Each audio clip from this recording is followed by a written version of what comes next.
Olá, sejam bem-vindos ao Frente a Frente, que começa agora. Vou começar diferente. Entre os dias 12 e 15 deste mês, acontece aqui em Maceió um dos mais importantes encontros nacionais sobre o futuro do controle externo. Trata-se do 8º Congresso Nacional de Auditores de Controle Externo dos Tribunais de Contas do Brasil. Quem nos fala inicialmente sobre esse importante evento é Lilian Santiago, auditora do controle externo do Tribunal de Contas aqui do Estado, presidente da Associação dos Auditores do Controle Externo e diretora financeira da Associação Nacional dos Auditores de Controle Externo dos Tribunais de Contas do Brasil. É amplo. Bem, Lilian, qual é a sua expectativa com a realização desse evento, cujo tema é Controle Externo Constitucional, Simetria e Inteligência Institucional na Era Digital? O que propõe na prática esta edição do 8º Congresso? Seja bem-vinda. Obrigada, Gorete. É um prazer estar aqui. Com a edição do 8º Conacon, acho que é importante a gente um pouco trazer a história, né, do evento. O Conacon é um congresso que é realizado há mais de 8 anos e iniciou sua primeira edição em 2016. E, ano a ano, essa edição ela é realizada em estados distintos. Ele percorre todo o Brasil. E as reflexões que são feitas no Conacon sempre estão ligadas à atividade do controle externo, não é isso? Sim. Na verdade, as reflexões elas são diversas, mas sempre atreladas ao controle externo. Por exemplo, a gente acaba discutindo alguns pontos relacionados à estrutura do governo, estrutura governamental, como neste ano teremos a reforma administrativa. Também trazemos outros pontos que são de relevância social, como no caso, a gente também vai tratar sobre o crime, a influência do crime organizado nas organizações públicas. Então, é um congresso que ele não apenas foca no controle externo, ele é para todo o sistema de controle, seja controle interno, controle externo, e também para a sociedade, traz debates importantes para a sociedade. Além dos auditores de controle externo, outros profissionais de quais segmentos são engajados nesse trabalho? Certo. A gente tem, além de procuradores do Ministério, na verdade, toda a estrutura do tribunal, a estrutura do Tribunal de Contas, ela é formada por auditores de controle externo, que são aqueles responsáveis pelas auditorias, pelas fiscalizações, o Ministério Público de Contas, que tem a função ministerial, e, por fim, os conselheiros, que exercem a função judicante. Então, o Conacon, ele abrange, além desses profissionais, além desses agentes públicos, outros agentes públicos, como controladores internos, Secretaria da Fazenda, auditor fiscal, enfim, todas as estruturas governamentais, por trazer debates que são atuais, debates relacionados ao governo, debates importantes para a sociedade, temas socialmente relevantes. Qual é o papel dos auditores externos no controle externo nos tribunais de contas? Então, os auditores de controle externo, eles são de suma importância, eles são servidores públicos que prestaram um concurso público e ingressaram nos quadros da instituição através de um concurso que seja de nível superior. É necessário ter uma carga técnica para exercer essas atribuições, porque é uma atividade fiscalizatória, mas não fiscalizatória apenas no sentido de fiscalizar, de punir, de multar, mas uma atividade fiscalizatória no âmbito de melhoria da administração pública como um todo. Então, sem os auditores, não há auditorias.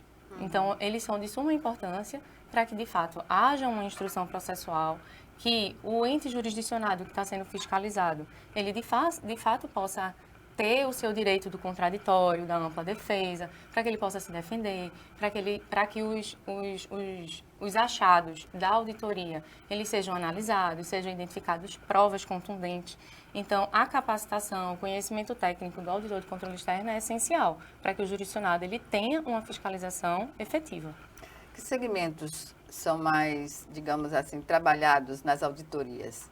Então, prefeituras, por exemplo. Na verdade, o jurisdicionado do tribunal, que é aquele que é fiscalizado, constitucionalmente seria todo administrador público, toda e qualquer pessoa que, porventura, use, arrecade, guarde dinheiro público. Contudo, obviamente, de uma maneira geral, assim, o mote principal seria os municípios, a Assembleia Legislativa, Poder Judiciário, todos os órgãos públicos do governo. As principais responsabilidades dos auditores de controle externo, como você elencaria? Eu acho que a principal responsabilidade é, de fato, a gente realizar auditorias que sejam efetivas, que busquem trazer um retorno social. Então, assim, não faz sentido a gente acabar fiscalizando valores que são, digamos, muito pequenos, realizar auditorias que não sejam materialmente relevantes.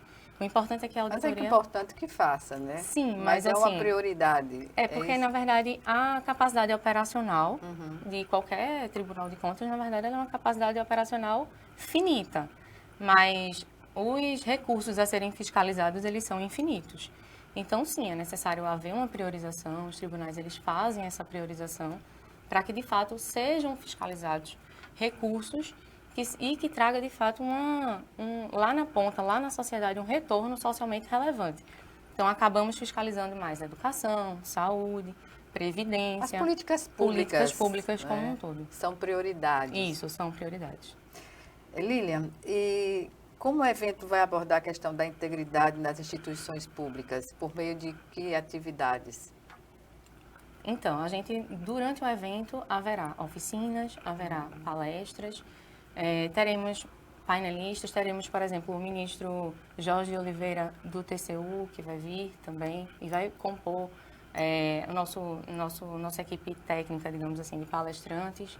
Teremos também, além de auditores de controle externo dos demais tribunais de contas espalhados pelo Brasil, temos 33 tribunais de contas. E, então, assim, na verdade, a programação ela é uma programação técnica voltada para o aspecto técnico mesmo, assim, ela é bem densa, objetiva a pluralidade, objetiva ter debates entre os participantes, para que de fato a gente tenha debates plurais. Tirar dúvidas, tirar encaminhamentos, né? Isso. E as oficinas, ela traz um aspecto prático. Nas oficinas, as pessoas, elas podem, de fato, entender na prática como é aquele trabalho, como foi realizada aquela auditoria. A gente consegue compartilhar boas práticas. Qual é, digamos assim, a importância do controle externo para a gestão pública? O controle externo ele é essencial. É tudo, não é? É tudo. Quando a gente pensa no controle externo, embora, a meu ver, eu acho que ele ainda é pouco difundido, de certo modo.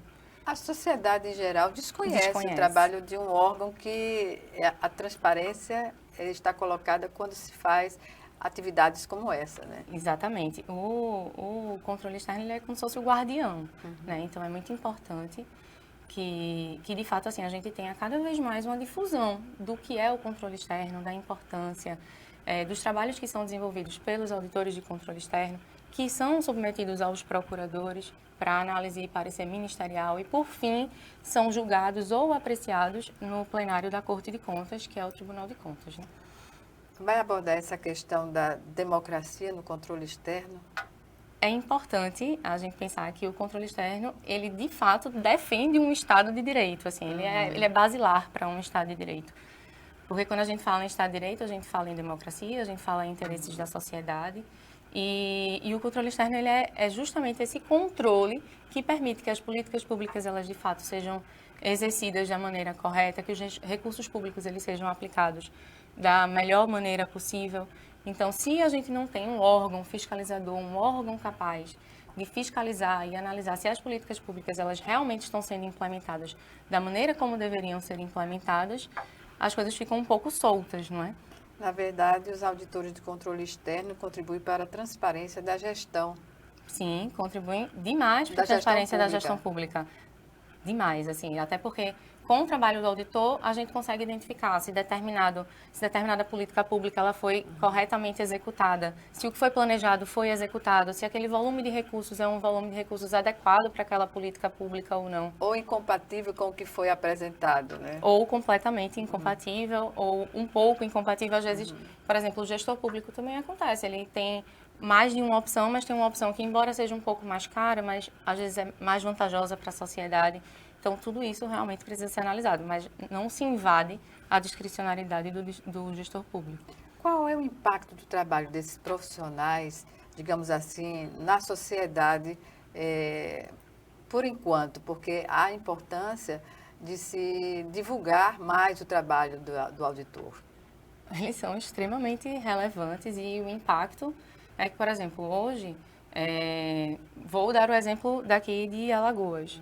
A gente hoje houve um concurso, nós somos da primeira turma de auditores de controle externo do tribunal. Então, é justamente esses auditores que, juntamente com os demais servidores do tribunal, que conseguem fazer fiscalizações, que conseguem analisar, elaborar relatórios, fazem relatórios de prestações de contas de governo, porque as prestações de contas de governo elas são anualmente enviadas pelos municípios, pelos órgãos públicos para o Tribunal de Contas. Avaliar. Exato. E o tribunal avalia. E quem avalia são os auditores de controle externo. Então, a gente contribui, de fato, para a transparência pública, porque aqueles dados daqueles relatórios, eles, após o julgamento ou após a apreciação, eles podem se tornar públicos. Então, é importante para que a sociedade, de fato, possa conhecer dados que são públicos, mas que muitas vezes, quando em um relatório, a gente consegue, digamos que, explicar melhor para a sociedade, ter uma interpretação, de, às vezes, de números e dados que, às vezes, a sociedade não compreende quando brutos. A gente pode entender que o CONACOM vai contribuir para o aperfeiçoamento profissional dos participantes? Sim. O congresso, como eu disse, ele é um congresso que, de fato, ele tem o objetivo de ser um congresso técnico, assim, densamente, muito denso nessa questão técnica. E aí vai contribuir, por quê? Porque o participante ele vai poder entender as principais temas que estão ligados ao controle externo nesse momento. Ele vai ter acesso a diversos especialistas que vão contribuir, que vão trocar ideias, que na verdade todos ali farão uma troca de experiências, um network e poderão contribuir para o trabalho, tanto do auditor de controle externo, quanto para o trabalho, às vezes, até do especialista, de um controlador interno, dos demais servidores também que participam do evento. Porque o entendimento é para todos, né? Sim. Independentemente de ser auditor ou não. Exatamente. Tanto que outros profissionais estarão participando do CONACOM. Exatamente. Até porque se o controle externo é tão importante do ponto de vista da administração pública, se ele é basilar para a governança pública, é importante que toda a administração pública esteja envolvida com o controle externo. Concurso é uma conquista que deve ser mantida, né? Sim. Na verdade, o concurso ele é essencial, ele é impessoal.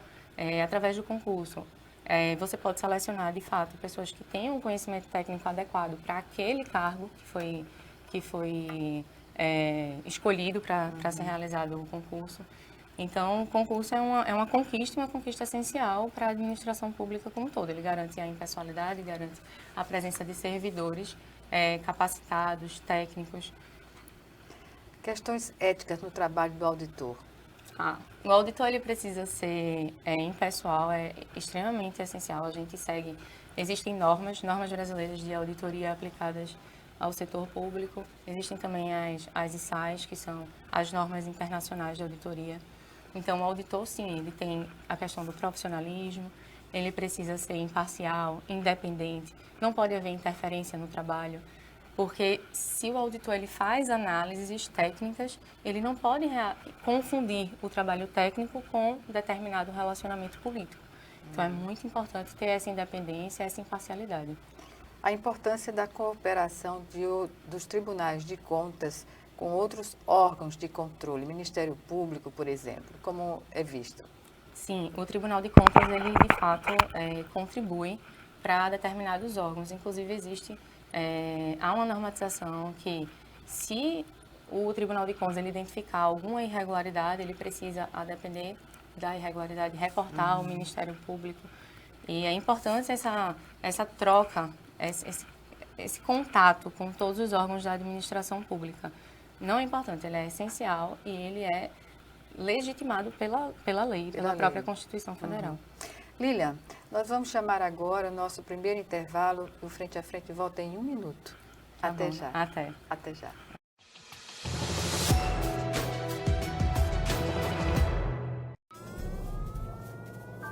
Há mais de 40 anos, um grupo de médicos criou uma organização de emergência médico-humanitária capaz de oferecer ajuda às pessoas em meio a desastres naturais, epidemias ou guerras, atendendo os mais necessitados sem se importar com raça, religião ou ideologia.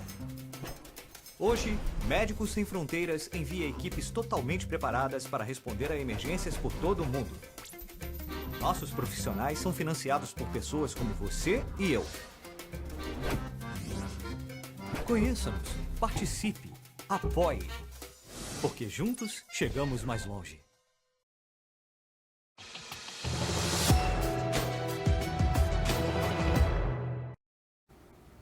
De volta com Frente a Frente, que hoje recebe Lilian Santiago, ela que é auditora de controle externo do Tribunal de Contas, e nos fala sobre o 8º Congresso Nacional dos Auditores de Controle Externo dos Tribunais de Contas do Brasil, que acontece em Maceió, o CONACON, entre os dias 12 e 15 deste mês. Lilian, nos diga sobre a programação, como ela está dividida. Então, o CONACON, só queria deixar registrado que o CONACON ele é realizado pela Associação Nacional dos Tribunais de Contas, a ANTC, e a AUD-TCAL, que é a associação local daqui. E aí, os tribunais de contas, por serem 33, eles são muito pulverizados. E aí, o CONACON, ele traz essa ideia de congregação, de pertencimento. Hoje, nos tribunais de contas, tem mais de 8 mil auditores de controle externo espalhados por todo o Brasil. E a ANTC, que é a Associação Nacional, ela tem muitos desses auditores associados. E aí o objetivo do CONACON é trazer essa congregação de pessoas, esse compartilhamento de conhecimentos, como a gente falou no bloco anterior. Então, no primeiro dia a gente terá a abertura, e aí a abertura a gente contará com a palestra magna da professora Maria Silvia de Pietro, que para quem é do ramo do direito, ou até mesmo todo mundo conhece a Maria Silvia, ela de fato é uma administrativista renomada, super reconhecida. Nos dias subsequentes, a gente começa todos os dias com oficinas pela manhã. Então, no primeiro horário, teremos oficinas. O participante ele pode escolher qual oficina ele tem interesse em participar. Essas oficinas elas abrangem temas diversos, desde a responsabilização até emendas PIX, a questão da reforma tributária, que é um tema super relevante e atual. E como essa reforma tributária, de fato, ela é aplicada aos tribunais de contas. Nessa oficina, inclusive, a gente contará com o Ricardo Alexandre, que também é ele é procurador do Ministério Público de Contas do Estado de Pernambuco e também é professor e é conhecido por todos que estão no ramo do controle externo, na administração pública como um todo. Há aqui, no segundo dia, uma atividade nas oficinas, num tópico que diz respeito às emendas parlamentares impositivas, riscos, distorções e desafios. Isso, nesse dia, inclusive... Em que contexto? A gente vai contar com a Kátia, que ela é a presidente da Abrage, e também com um auditor de controle externo. Na verdade, o Tribunal de Contas ele tem a competência de fiscalizar esses recursos. Então, assim, o objetivo é entender quais são as dificuldades que os tribunais de contas, de fato, estão enfrentando para que esses recursos, de fato, eles possam ser fiscalizados. Então, ainda há um pouco um entendimento que tem sido sedimentado se a competência de fiscalização desses recursos ele é pelo Tribunal de Contas da União, se é pelos tribunais de contas estaduais. Então, o objetivo é trazer esses debates para que as pessoas possamos debater. E atualizar o entendimento sobre essas questões, né? Exato. Porque eu vejo aqui também que há um painel sobre capacidades institucionais e reforma administrativa, que é fundamental, né? Para viabilizar muito no serviço público, o administrativo tem que estar ali. Isso. E, assim, a reforma administrativa é uma temática que, de fato, tem ganhado contornos. Recentemente, há uma comissão da reforma administrativa formada e, inclusive, a Associação Nacional tem atuado nessa comissão, tem participado, tem trazido alguns pontos para debate. E, então, a reforma administrativa ela abrange o serviço público como um todo, todos os servidores públicos. Então, de fato, é um tema atual, é um tema extremamente relevante para a administração pública e para os agentes públicos que acompanham. Pois bem, no quarto dia, há aqui um painel, desafios e perspectivas de governança, da efetividade e da simetria no controle, ou seja, a paz entre os poderes, né? Não, é porque, na verdade, quando a gente fala em simetria no controle externo, a gente fala sobre a questão do TCU. O TCU é... O entendimento do TCU sobre algumas questões. É porque, na verdade, assim, a Constituição Federal, ela trouxe, no seu artigo 71 ao 75, aspectos relacionados aos tribunais de contas. Traz a composição dos tribunais de contas da União, traz a questão da fiscalização, do controle interno, quais são as competências dos tribunais de contas.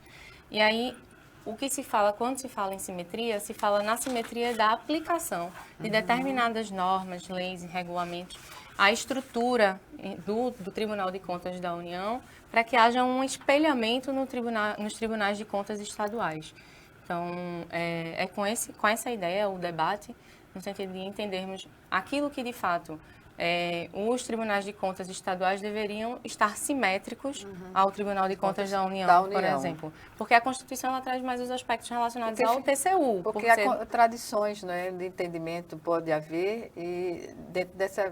Sim, na verdade, os tribunais de contas eles são órgãos independentes. Então, o Tribunal de Contas da União ele pode ter um entendimento e o Tribunal de Contas estadual tem um entendimento diverso. Qual a instância que baliza esse entendimento? Então, não existe, diferentemente do Poder Judiciário, que a gente tem... o CNJ, por exemplo, que tanto tem essa questão da regulação dos tribunais como um todo. No caso do controle externo, a gente não tem esse órgão. Na verdade, os tribunais eles são independentes, o TCU ele também tem a sua independência, e aí não existe nenhuma outra instância, digamos assim, superior. Qual é a sua opinião sobre a expectativa em relação à temática do Congresso, que traz controle externo constitucional, simetria e inteligência institucional na era digital? O que propõe na prática esta edição do Congresso? Essa edição do Congresso a gente pretende trazer os aspectos relacionados ao controle externo na Constituição, por isso que esse controle externo constitucional, aquilo que de fato é definido constitucionalmente, a questão da simetria, porque em questões estruturais, alguns aspectos estruturais precisam ser simétricos ao Tribunal de Contas da União para que haja uma uniformidade de atuação, digamos assim, entre tribunais de contas estaduais e o Tribunal de Contas da União. E a questão da inteligência institucional, porque no mundo em que a gente está envolvido com tantas questões assim relacionadas à inteligência artificial, a tantas tecnologias, é importante que essas instituições, elas de fato se tornem instituições institucionalmente inteligentes. Qual a expectativa de quem vai participar do Congresso? Então, o Congresso já está chegando, dia 12, faltam poucos dias, estamos na reta final. Contaremos com um público aproximado entre 600 e 700 pessoas, auditores de controle externo de todo o Brasil, participação de conselheiros, de procuradores. No Centro de Convenções de Jaraguá. Será no Centro de Convenções. A abertura será na terça-feira, às 17 horas, no Teatro Gustavo Leite. E a expectativa é que, de fato, a gente também conte com a participação dos servidores do Estado de Alagoas, até para trazer um pouco essa congruência entre os sistemas de controle. O objetivo do Congresso é fortalecer o sistema de controle como um todo, fortalecer os tribunais de contas, fortalecer as instituições.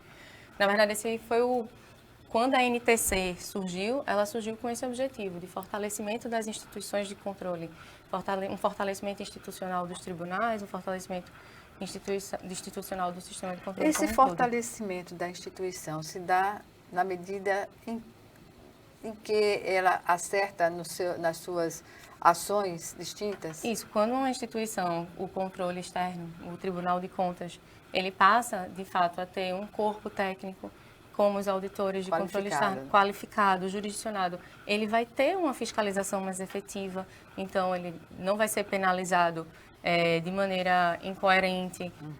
Na verdade, se você tem se o auditor ele é competente, tecnicamente competente, todos os achados eles serão embasados, todas as evidências serão pontuadas nos relatórios.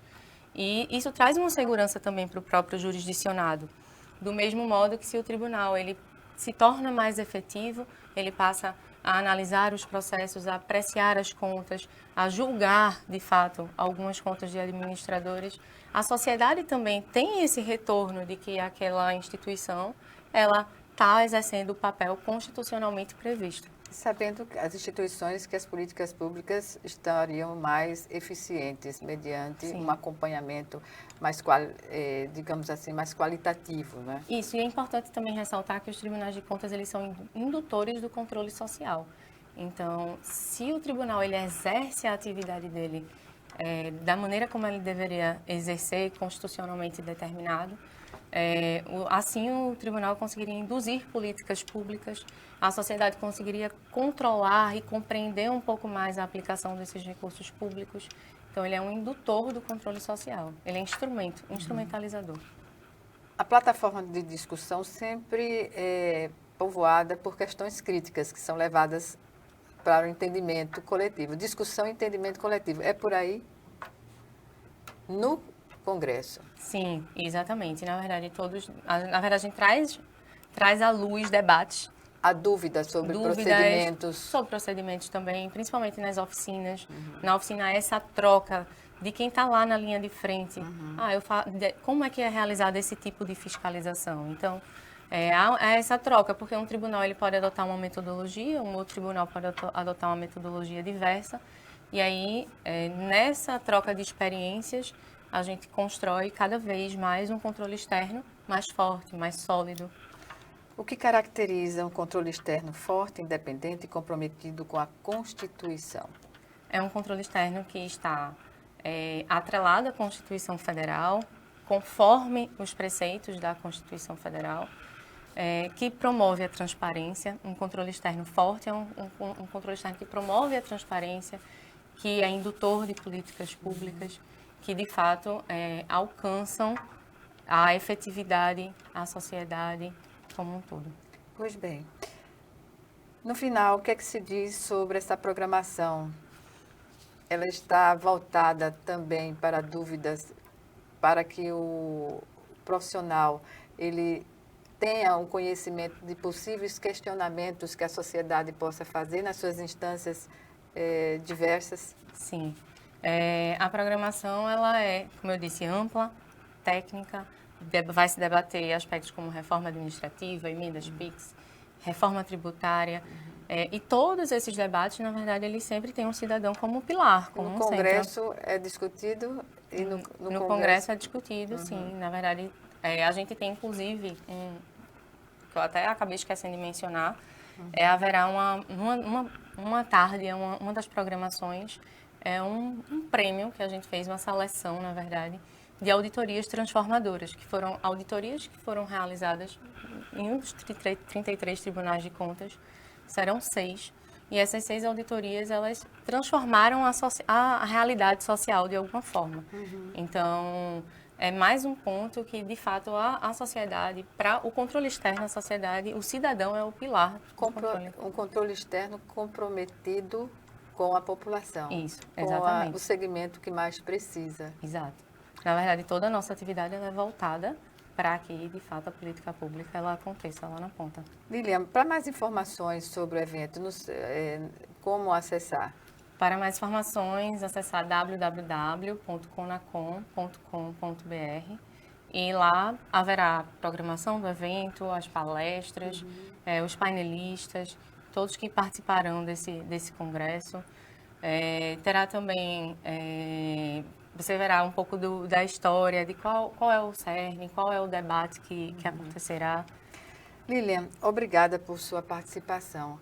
Algumas considerações? Eu queria agradecer por eu, de fato, participar, ter esse canal para que, de fato, a gente possa cada vez mais expandir o controle externo, além dos muros do Tribunal de Contas, que é o que a gente comentou lá no início. Agradecer a disponibilidade e esperamos todos no 8º Conacom. A abertura será terça-feira, às 17 horas, e o congresso será do dia 12 ao dia 15 de agosto no Centro de Convenções. Lilian, obrigada pela participação aqui no programa e vamos aguardar uma próxima oportunidade. Sim, obrigada. Obrigada também. No próximo bloco, a gente conversa com Guilherme Schirer, também auditor de controle externo do Tribunal de Contas do Estado de Alagoas, que nos fala, entre outras questões, sobre o projeto Sede de Aprender. É já já. Em um minuto a gente está de volta.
De volta com Frente a Frente, que traz a discussão do Congresso, né, do controle externo do Tribunal de Contas, realizada agora nesse período de 12 a 15 deste mês. E a nossa conversa continua na palavra de Guilherme Scherer, Schering. Isso.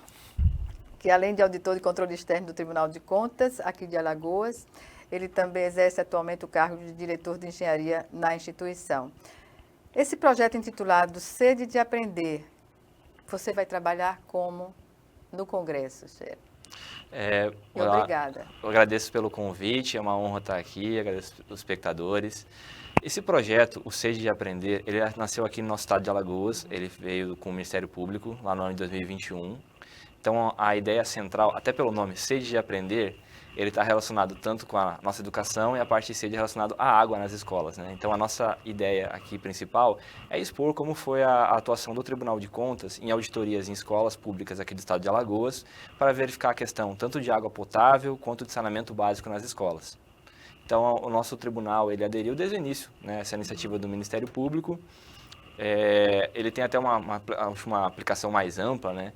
Esse ano a gente teve nossa primeira auditoria integrada, digamos assim, entre todos os tribunais de contas do Brasil e os ministérios públicos, na primeira semana de junho desse ano. E aí a ideia é que a gente tenha hoje cada vez menos escolas com essa deficiência, que é uma coisa tão fundamental. No tratamento da água. Sim, é o acesso, o direito à água, né? Então a gente pensa até um pouco...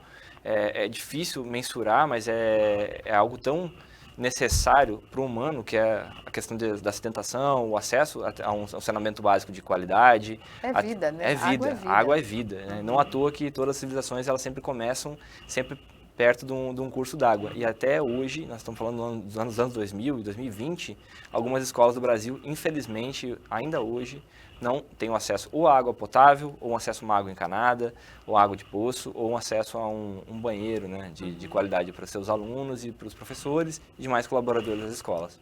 Essa iniciativa pode ser ampliada? Sim, com certeza. Essa iniciativa pode ser ampliada. Tem parceria? Sim, também. Até porque ela nasceu, né, com uma iniciativa do Ministério Público, porque depois do censo de 2020, salvo engano, mais de 8 mil escolas no Brasil, elas ainda não tinham ou acesso à água potável, ou então acesso ao saneamento básico. Então era uma preocupação muito grande desse órgão, né, que também é um órgão de controle, né, diferentemente da atuação do Tribunal de Contas, mas é um órgão de controle. O Tribunal de Contas pune, né?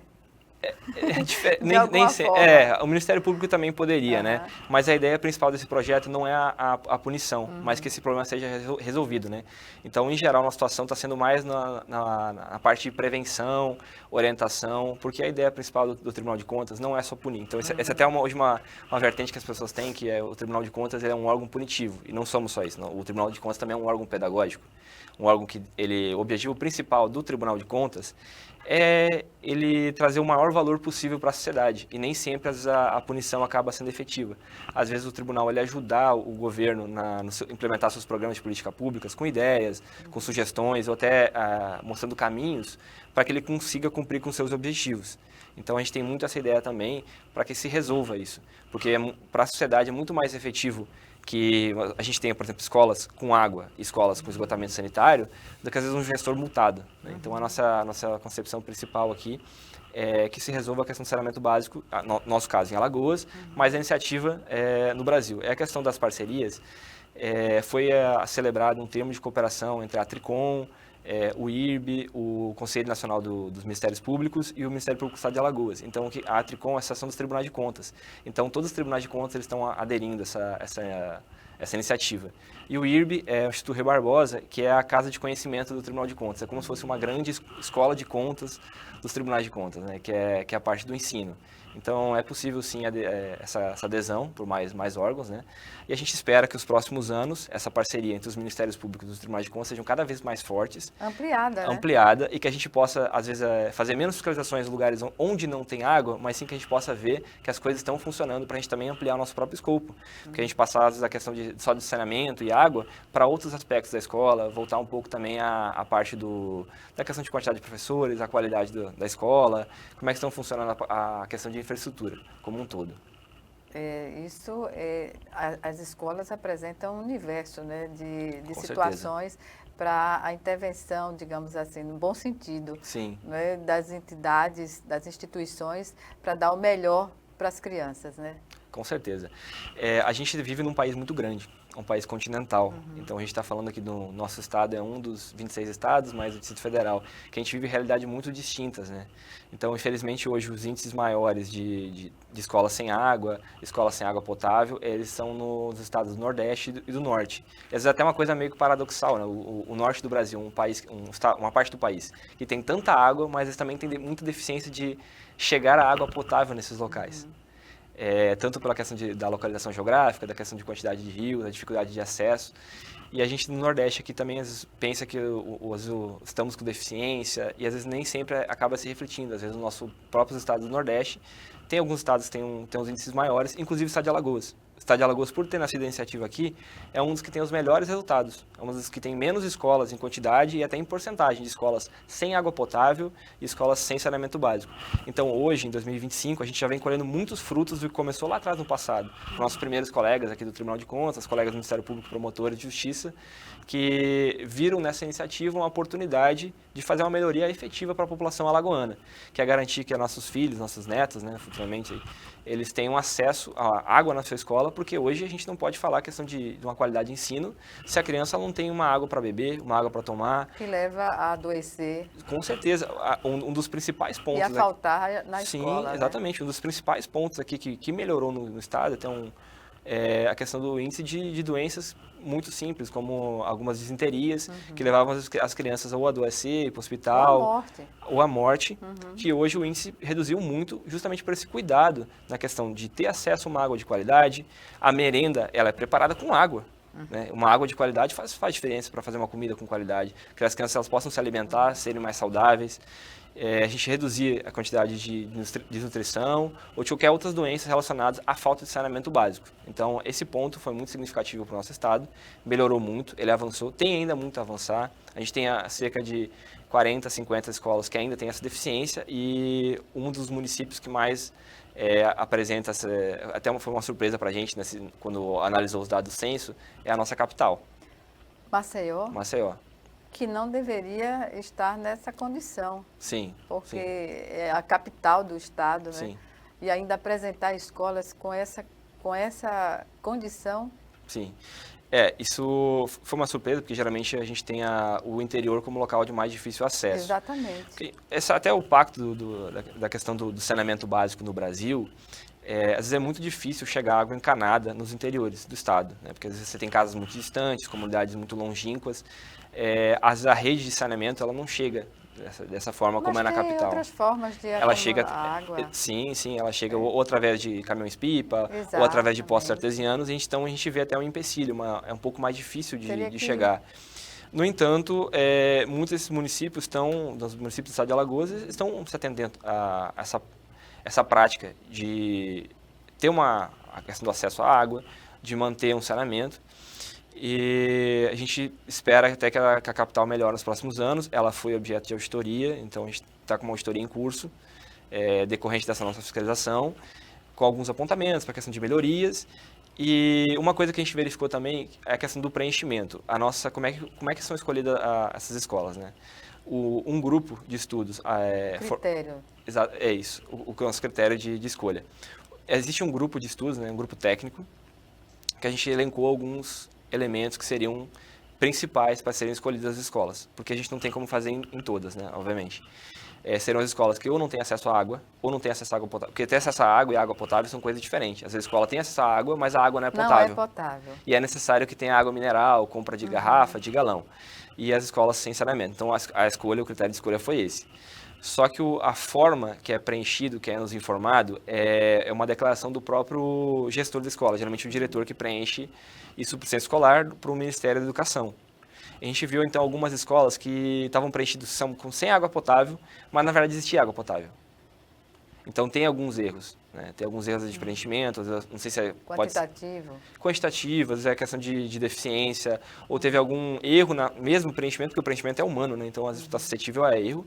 E algumas escolas que foi dado que não tinha água, mas, na verdade, não tinha água encanada. Existia acesso à água de uma outra forma. A prefeitura leva água com galão, leva água mineral. Às vezes pode não ser a melhor forma possível, mas ela está atendendo os critérios. A água está chegando nas crianças. Ela não está tomando uma água que não tenha qualidade, uma água que possa trazer algum tipo de periculosidade de doença, né? Essa experiência vai ser levada ao Congresso? Sim, essa experiência a gente quer compartilhar com nossos colegas auditores, com os demais servidores que forem participar, os procuradores, membros do Ministério Público, conselheiros, no Congresso aqui dos Auditores de Controle Externo, que vai ocorrer esse ano em Maceió. Nossa palestra será, na verdade é um painel, né? Será na sexta-feira, no dia 15, entre 9 e 10 horas e 30 da manhã. Painel, desafios e perspectivas da governança, é esse? Não, o nosso vai ser Projeto Sede Aprender, o papel da auditoria na efetivação do direito à água e saneamento nas escolas públicas de Alagoas. Então, a nossa ideia principal é que nossos colegas, as pessoas conheçam qual que é o papel do Tribunal de Contas, para que as escolas em Alagoas elas tenham acesso à água potável, uma água de qualidade e saneamento básico. Quando se detecta essa situação nas escolas, qual é o encaminhamento dado? As primeiras fiscalizações que a gente participou foi durante a fiscalização preventiva integrada. Então, a gente fazia um encaminhamento ao Ministério Público, né, que era o órgão coordenador, e era dado encaminhamento então aos municípios, era feita uma audiência pública para que então os gestores tomassem conhecimento das questões das suas escolas. E os gestores, geralmente, como reagem a essa ação do tribunal? A gente notou que no começo, às vezes os gestores tinham um pouco de receio por estar recebendo a fiscalização de tantos órgãos de controle, né? Chegava lá o Tribunal de Contas, o Ministério Público, porque ainda tem essa cultura, muito cultura do medo, né? A gente até queria desmistificar isso. A gente, nessas ações, não vai lá medo com o objetivo... porque está fazendo errado, dá água contaminada para a criança, né? Ele está fazendo algo errado. Nem sempre, às vezes o gestor está fazendo tudo correto, mas ele tem um certo receio de poder sofrer alguma forma de sanção, né, ou punição se não está cumprindo com algum ditame. Só que a gente observa muito qual que é o histórico. Porque a gente sabe que às vezes, algum gestor ele pode recorrências, né? Recorrência, ou ele pega uma situação muito ruim e ele consegue elevar ou melhorar os seus índices. Então, isso é um ponto de atenção. Se eu pego, por exemplo, um município que, só a título de exemplo, né, tem 50 escolas sem águas, e aí eu levo a minha gestão para 20. Eu melhorei. Eu não estou cumprindo com 100% do que eu deveria fazer, mas já teve uma melhora. Aí a gente vai, por que você não conseguiu melhorar em todas, né? Aí vai ter essas alegações, ele vai expor seus motivos e a gente pede que apresente um plano de ação para que isso seja cumprido. E o tempo, né? Sim, de cumprimento dessas exigências naturais. E então, após as nossas fiscalizações no âmbito do Tribunal de Contas, a gente abre um processo de auditoria. Ele é instruído pelo órgão de controle. Nosso caso hoje é a diretoria de engenharia, né? São os aspectos relacionados principalmente à engenharia. Esse processo ele é instruído por um auditor de controle externo, aí tem o parecer do diretor, com as recomendações e determinações que a gente recomenda ao gestor. Dá-se um prazo? assina-se um prazo, para que ele apresente um plano para cumprir com as suas ações. E quando ele não apresenta? Então, na verdade, a gente está indo agora no nosso primeiro processo de instrução, mas quando o gestor ele não apresenta o prazo, aí ele pode ser sancionado, porque aí ele não cumpriu com uma determinação do próprio Tribunal de Contas. Essa atividade do Tribunal de Contas aqui em Alagoas é única ou no Brasil há outras experiências? Não é única. Semelhantes. Não é única. Ela começou em Alagoas, como eu falei, né? Começou primeiro em Alagoas, porque a ação nasceu aqui, como o nosso Ministério Público. Hoje, já em outros tribunais de contas, após essa adesão, esse acordo de cooperação que eu mencionei anteriormente, outros tribunais de contas também estão participando dessa ação. Então, assim como o nosso tribunal, que a gente abre um processo de instrução, os outros tribunais de contas do Brasil, eles abrem seus processos, o órgão de auditoria, ele instrui o processo, ele encaminha para o Ministério Público de Contas, que dá o seu parecer sobre a legalidade do processo, sobre o curso do processo. Esse processo ele é encaminhado para os conselheiros, ou para o ministro, no caso do Tribunal de Contas da União. Esse conselheiro ou esse ministro, ele emite seu voto, né? Ele vai fazer o uso da deliberação, vai submeter ao tribunal pleno, que vai dar alguma determinação. Essa determinação pode ser sancionatória, em alguns casos muito graves, ou ela pode ser que o gestor ele cumpra determinados requisitos ou apresente seu plano de ação para que seja cumprido essa questão, no nosso caso específico aqui, do saneamento e acesso à água. Guilherme Schering, infelizmente temos um tempo a cumprir e nosso tempo chegou ao fim aqui no Frente a Frente. Mas parabéns pela iniciativa do órgão sobre essa conquista para as crianças das escolas aqui no estado e em outras cidades do país. Obrigada e boa participação no Congresso. Eu agradeço e espero que a gente possa fazer um Brasil melhor, não só em Alagoas, mas em todo o Brasil, começando pela nossa educação, que acho que é algo tão primordial. Exatamente. Obrigada. Agradeço. Obrigada a você também que nos assistiu e até o nosso próximo encontro aqui, frente a frente, também com você.